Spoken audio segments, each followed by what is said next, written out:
হ্যাঁ, আমি বিভিন্ন একটা অনুষ্ঠান বলতেছি, ছিল। হ্যাঁ, একটা উইভিয়েন্ট, একটা অর্গানাইজড ওয়েতে একটা কালচারাল মুভমেন্ট করতে হবে।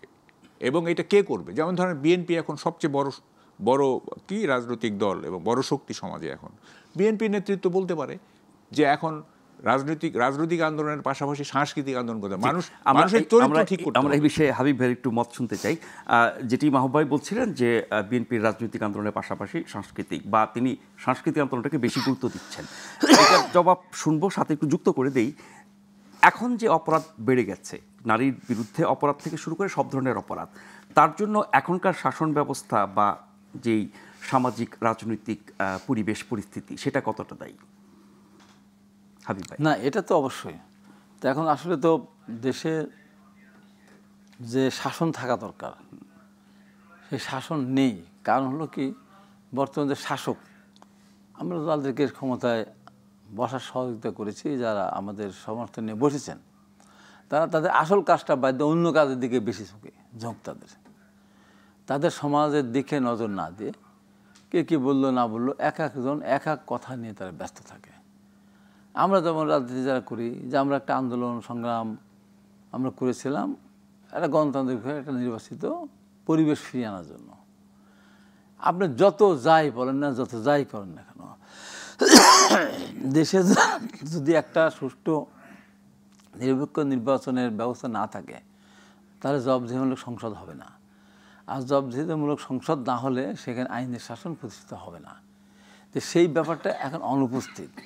আমরা যখন ভোটের কথা বলি, তখন বলে যে এরা শুধু ক্ষমতায় যেতে চায়। আমরা যখন ভোটের কথা বলি, এরা বলে যে এরা রাষ্ট্রদ্রোহী। ভোটের কথা বললে এরা বলে যে দেশদ্রোহী। ভোটের কথা বললে বলবো যে আগে স্থানীয় সরকার নির্বাচন হতে হবে। ভোটের কথা বললে কি আরেকটা নির্বাচন বললেন মাহবুব ভাই? Second Republic. এটা ভাষা তো আমরা বুঝি না। এইসব নতুন নতুন ভাষা আসছে, যেখানে দেশের পরিস্থিতি দিন দিন অবনতির দিকে যাচ্ছে, সেদিকে খেয়াল নেই, নতুন নতুন কিছু কিছু দেশে হাজির করতেছে, এবং সেটার সাথে সরকারের বিভিন্নভাবে এখানে তাদের ইনভলভমেন্ট এখানে আছে। এখন কথা হলো যে সাংস্কৃতিক বিপ্লবের কথা, যেটা মাহবুব ভাই বলেন, দেশে যখন আপনার সুষ্ঠু রাজনৈতিক পরিবেশ থাকবে, তখনই আপনি সাংস্কৃতিক বিপ্লব করতে পারবেন। রাজনৈতিক পরিবেশ না থাকলে তার ভিতরে সাংস্কৃতিক পরিবেশ, সুষ্ঠু পরিবেশের দাবিতেও তো সাংস্কৃতিক আন্দোলন হতে পারে না। সুস্থ পরিবেশ না, সেটা তো ভিন্ন জিনিস। কিন্তু রাজনৈতিক পরিবেশ যদি সুষ্ঠু না থাকে, তাহলে সাংস্কৃতিক বিপ্লব কিন্তু হবে না। আরেকটা কথা মাহবুব ভাই ঘুরে ফিরে যে কথাটা বললেন, যে হ্যাঁ বিচার গ্রেপ্তার বা ডিটেক্ট হওয়া দরকার। তো মূল কথা আপনি যাই বলেন না কেন, এসির কারণে আমাদের সমস্যা হচ্ছে। যাও, সেখানে মূল জিনিসটা হচ্ছে দৃষ্টান্তমূলক শাস্তি হয় না।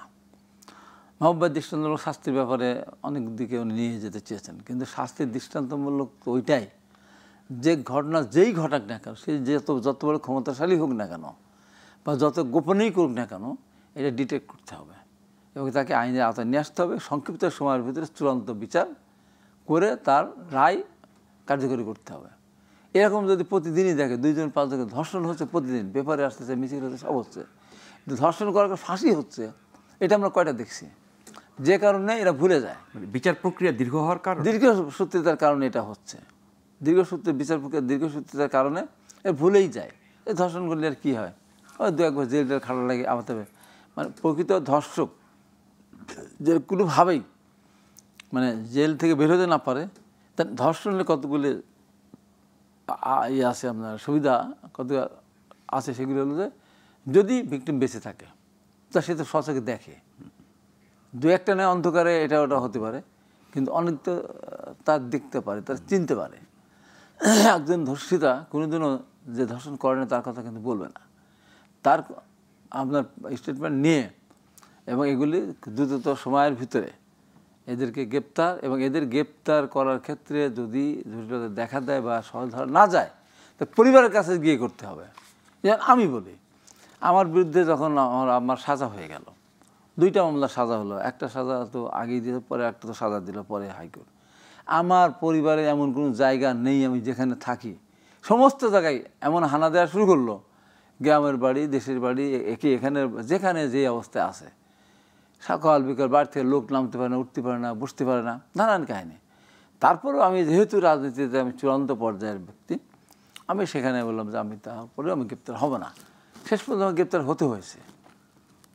কিন্তু এই যে আমরা তো রাজনৈতিক কারণে এটা মিথ্যা মামলা, সন্দেহ মামলার কারণে আমাদের উপরে অত্যাচারটা করা হয়েছে, কিন্তু প্রকৃত ধর্ষক চিহ্নিত হলে তার পরিবারের উপর যদি পুলিশ হ্যামারিং করে, মানুষ কিন্তু তাকে সমর্থন করবে। আমাদের বাড়ি যখন পুলিশ গিয়েছে তছনছ করেছে, যখন বারে বারে প্রতি প্রায় একদিন দুদিন পর বাড়িওয়ালাও, যাতে ভাড়া বাসায় থাকি, বাড়িওয়ালাও সেখানে অসন্তুষ্ট হয়েছে, এলাকাবাসী অসন্তুষ্ট। কী ব্যাপার, আমাকে এরকম একটা সন্দেহ আমরা সাজা দিয়ে আবার তাকে প্রতিদিন আসে, পুলিশ এখানে হয়রান করতে আসে।